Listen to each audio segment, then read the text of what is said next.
정호성 전 청와대 부속 비서관이 대통령실의 시민사회 수석실의 3비서관으로 임명이 되었습니다.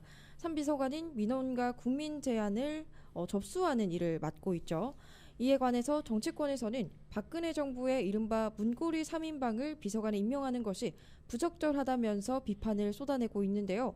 이번 인사는 어떻게 보시나요? 문고리 3인방이라고 하면 과거 이제 박근혜 정부 시기에 이제 박근혜 대통령이 가장 이제 신임했던 네. 안봉근 청와대 국정홍보비서관 이세만 청와대 총무비서관, 정호성 청와대 부속비서관이 세 분을 이야기하고요. 네. 뭐 이 세 분이 이제 과거에 이제 박근혜 대통령이 의원이었던 시절부터 뭐 정윤회의 소개로 통해 가지고 이제 박근혜 비서실에서 일을 했고 네. 당 대표 돼서도 당 대표 비서실에서 일했고 그때 이제 비서실장이 뭐 유승민 대표였기 때문에 관련해서 많이 또 발언했습니다 그 당시에. 네. 그래서 그때부터 이제 신임을 얻어서 대통령 청와대까지 가서 대통령 보좌를 했는데 뭐 그 과정에서 이제 이 명령책이라는 것이 있고 지휘책이라는 것이 있지 않습니까 청와대 내에서도. 네네. 근데 이런 것이 싸그리 다 무시되고 박근혜 대통령의 신임을 얻는 이 세 명에 의해서 사실상 모든 국정이 다 운영이 됐다더라.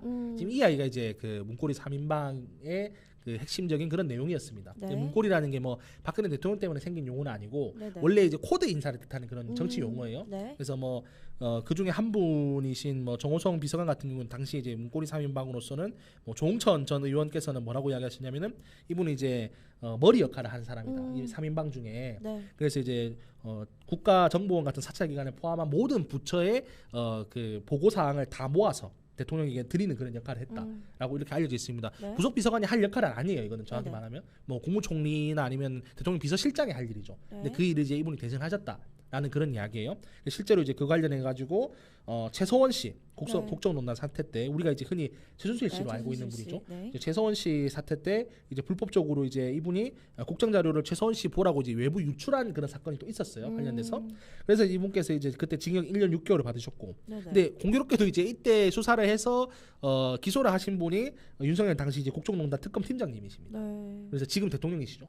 그래서 이제 그때 이제 참 석연치 않다. 네네. 과거 이제 본인을 기소하고 처벌까지 받게 했던 인물을 비서관으로 등용하는 게 뭔가 좀 이상하다 이렇게 이야기를 하시는 분들이 많은데 네. 뭐 그거야 저는 뭐 사람 인연이 어떻게 되다 보면 그럴 수 있다고 저는 생각을 합니다. 네. 근데 뭐 그럼에도 불구하고 과거 이제 박근혜 대통령 국정농단에 실질적인 책임이 있는 사람을 다시 비서관으로 불러들이는 게 맞냐 이렇게 이야기를 하시는 거잖아요. 네네. 근데 이것과 관련해서는 부적절한 건 맞는 것 같습니다. 네네. 맞는 것 같지만 지금 어떻게 보면은 대통령실의 인력난을 잘 보여주는 상황이 아닌가 저는 이런 생각이 들어요.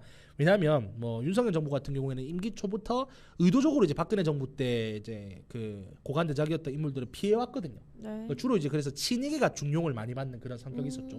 왜냐하면 박근혜 대통령이 어쨌든 비극적으로 이제 탄핵을 당하셨기 때문에 그때 이제 있었던 인사들을 사실 등용을 하는 게 그림이 안 좋다라는 걸 임기 초부터 잘 알고 계셨거든요. 네. 근데 지금 시점 대통령이 명백히 지금 레임덕 권력 누수가 일어나고 있다고 지금 많이들 이야기하고 계시지 않습니까? 네. 근데 지금 이런 상황에서 과연 이제 비서관으로 올 만한 체급을 가지신 분들 중에 뭐 당연히 이제 민주당에서 비서관 하신 분들은 안 오시겠죠. 네. 그렇다고 하면 이제 과거 보수 정권에서 보수 정권에서 이제 그 비서관 하셨던 분들 중에 지금 대통령실에 비서관 오실 분들이 있는가 찾아보면 이제 없는 거예요. 네, 그렇게 오다 보니까 제가 볼 때는 지금 정호성 비서관까지 지금 오시게 된 게 아닌가라는 그런 생각이 들고요. 네. 그래서 지금 대통령실 인력난 때문에 정호성 비서관이 지금 인사가 그렇게 된 게 아닌가 생각이 되고, 근데 조금 이제 제가 좀 우려되는 지점은 정호성 비서관을 영입하면서 여당 인사가 이 관련해서 뭐라고 이야기하셨냐면은 네. 지금 대통령실이 정무 기능이 너무 없다. 정무 기능 보강을 위해서 정호성 비서관이 정무적으로 친박계 의원들하고 잘 어울리니까 네.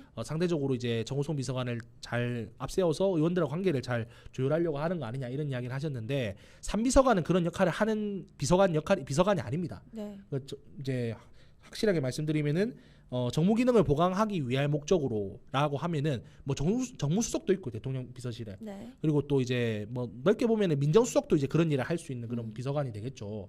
근데 이제 시민사회 수석실의 3비서관은 그런 일을 하는 존재가 아니란 말입니다. 근데 괜히 또 정무 기능 보강을 위해서 이분을 모셨는데 뭔가 정무와 관련된 사안을 또 이제 정무수석이나 네. 뭐 아니면 뭐 그 민정수석을 통하지 않고 뭐 이분을 통해 가지고 뭐 이상하게 뭐 3비서관이 모든 정무 기능을 다 통할하게 되고, 그러니까 과거와 같은 그런 일이 또 생기지 않을까 우려가 되는 거잖아요. 네네. 물론 그때처럼 문고리 3인방 다 계신 상황도 아니고 네. 윤석열 대통령께서 과거 박근혜 대통령처럼 정호성 비서관을 신임하지도 않으시겠지만 네. 그렇다고 해도 일말의 가능성이 있다고 하면 과거에 사례가 있으니까 걱정이 되는 게 사실이지 않습니까? 맞아요. 그래서 좀 그런 부분이 사실 좀 걱정이 된다.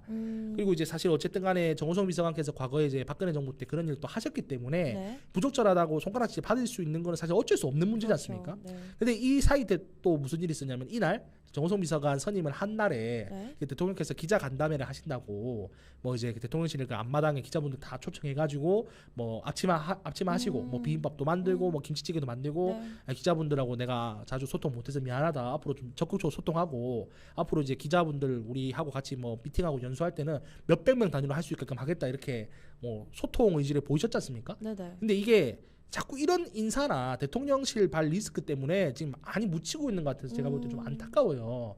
그 제가 볼 때는 대통령께서 지금 어쨌든 뭐 대외적으로나마 노력을 많이 하시고 계신 것 같은데 이번 인사는 뭐 대통령실의 대통령 본인의 쇄신을 또 알리기에는 오히려 또 사람들을 좀 의심의 눈초리로 보게 하는 그런 안타까운 인사가 아닌가 하는 그런 생각이 듭니다.